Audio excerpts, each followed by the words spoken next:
time for the Susan Taylor Podcast, where we discuss the yoga of mind, medicine, and healing. Author of Feeling Good Matters, Sexual Radiance, and the Vital Energy Program, Dr. Taylor imparts authentic knowledge and practical tools that inspire, educate, and empower us to be a healing force for positive change. So join us and take your life and our planet to the next level.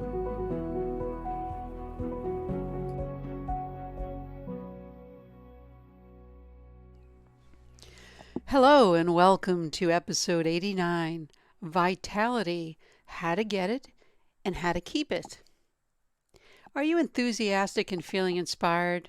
And do you feel abundant with your energy for life? Today's topic is a core of my work and a passion for what I've had over the last, I'd say at least 40 years. And it's really it's vitality, the result of having a strong life force.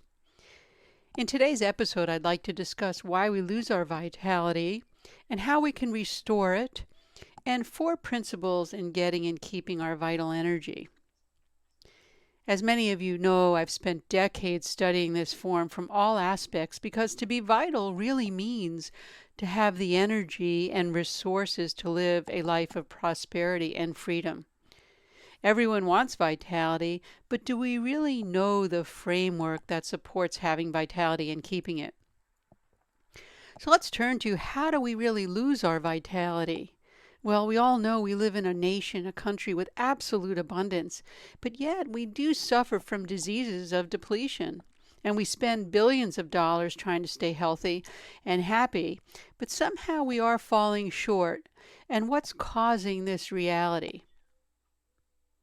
You know, as a pioneer in the field of what I always term nutritional energetics, we do devitalize our mind and body and spirit from our lack of nourishment.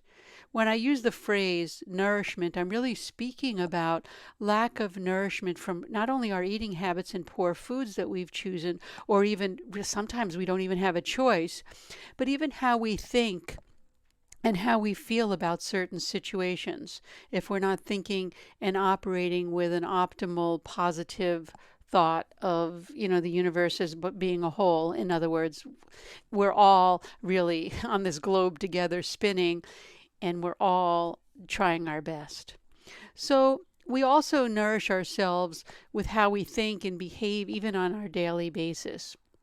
So as humans, we do eat anything from fresh foods to synthetic compounds, sometimes not paying attention to the subtle vibration that these foods and our habits have on our mind as well as on our body.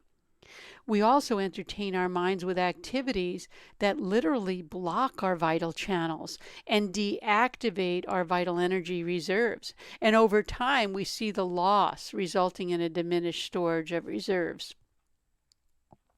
Remember, the body and mind are one, so what goes on with one will have a ripple effect on the other.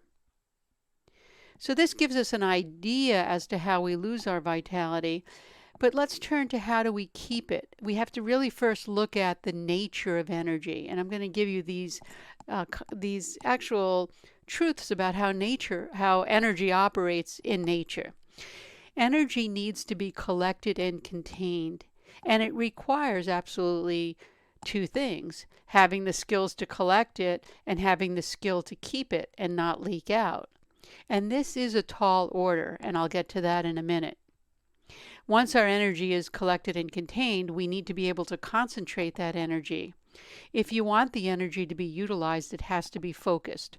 Focused, and everyone knows this who's been listening to the podcast or has taken any of the meditation trainings, it's the key to life and the key to our vitality. And the third is energy needs to be circulated, and that requires enough space to move. You never see water flowing freely if there's a dam in a river. In other words, if there's blockages, and we'll get into that in just a moment. So let's turn to these 3 principles of energy and look at it from a practical standpoint.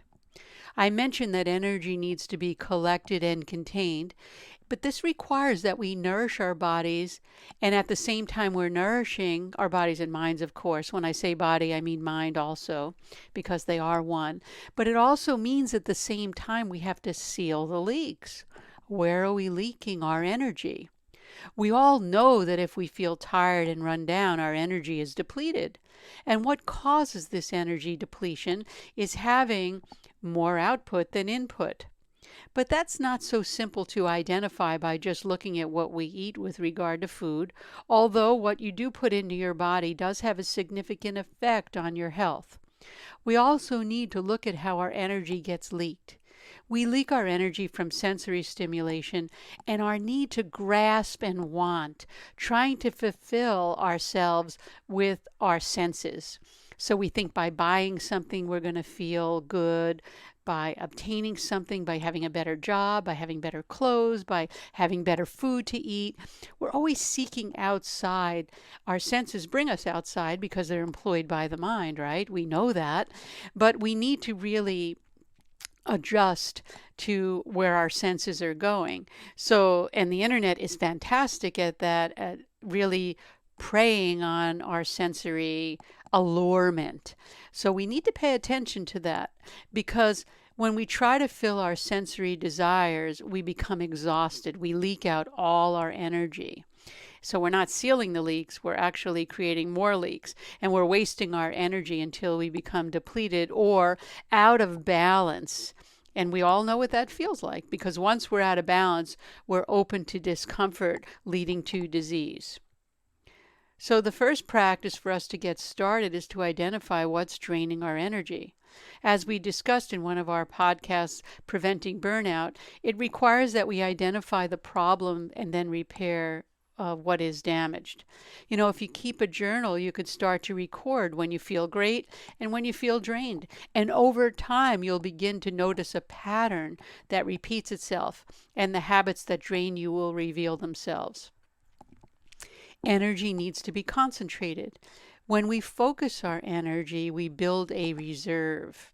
Only with positive habits in the direction of health and wellness do we start to build reserves. Having a healthy brain is very important, and it's the root of being focused. I'm going to bring focus into this, because when we focus our energy, our vital energy reserves become concentrated and life-sustaining. What and how we feed our brain by way of food, nutrients, and activities, and how efficiently we digest the food and experiences, here I'm bringing digestion in, determine how fast we can build our reserve and how strong our reserve will become.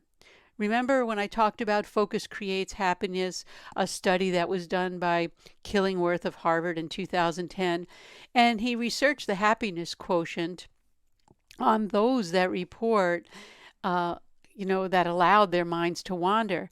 And he demonstrated that mind wandering led to unhappiness. And, he was talking about in his paper that he wrote, Focus Leads to Happiness.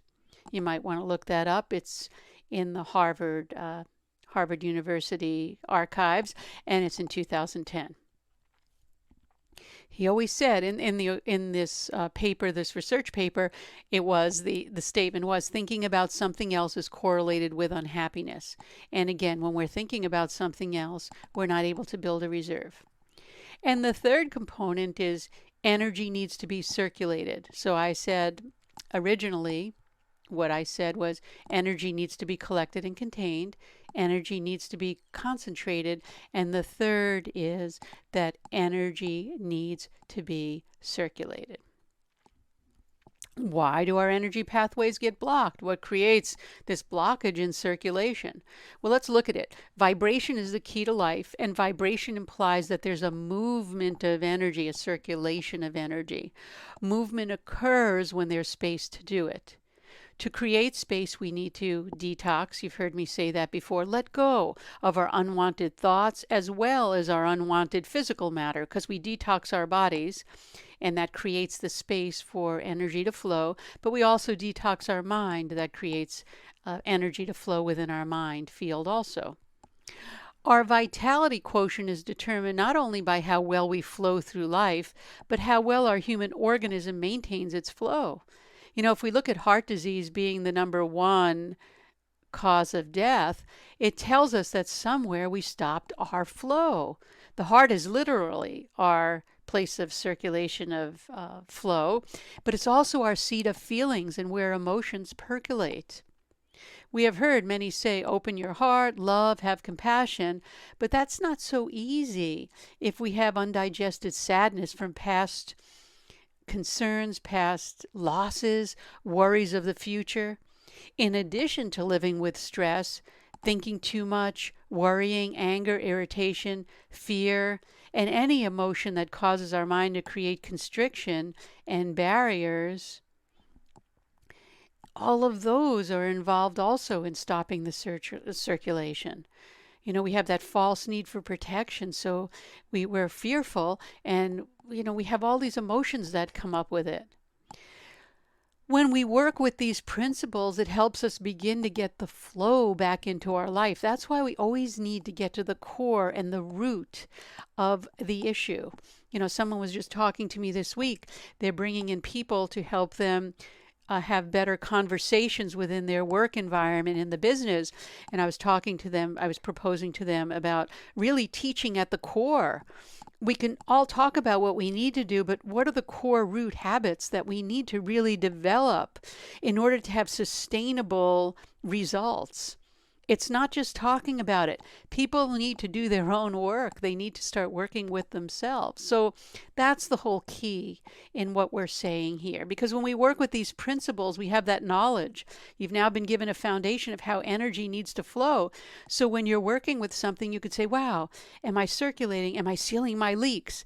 Do I have enough of a reserve? If we start looking at things and building in a systematic, skillful approach with precision, we get the results we need. So keep in mind, energy does need space to move. Stagnant energy or blocked energy does create discomfort and disease. To have flow in life, we need to create that space. In other words, we need to let go of the happenings and feelings that are obstructing our energy flow. And we could practice this by following cleansing principles for both the mind and the body, and coupling that with a nourishing diet for both mind and body. We see progress. So a practical approach to getting and keeping our vitality, find out where we leak our energy. So the first step is to seal the leaks, remove the cause of leaking our energy. The second step, build a reserve. And you can do this by attending to your physical and mental digestive functions, because digestion brings in nourishment. The body and mind do need nourishment. Freshly prepared foods hold the vitality of molecules that you're ingesting. Good friends, good quality sensory input vitalizes your mind. The third step is to maintain flow by practicing letting go of what you don't need and what is not supporting your best intentions. And you can do this with movement as well as cleansing practices. And last but not least, remain calm. Consciously aware, living in the moment. In essence, when you're aware, you're able to assess your situation. Incorporating meditation into your life, you'll be able to see the changes very soon. Meditation actually is the best medicine when combined with a meditative lifestyle of good food, family, and friends.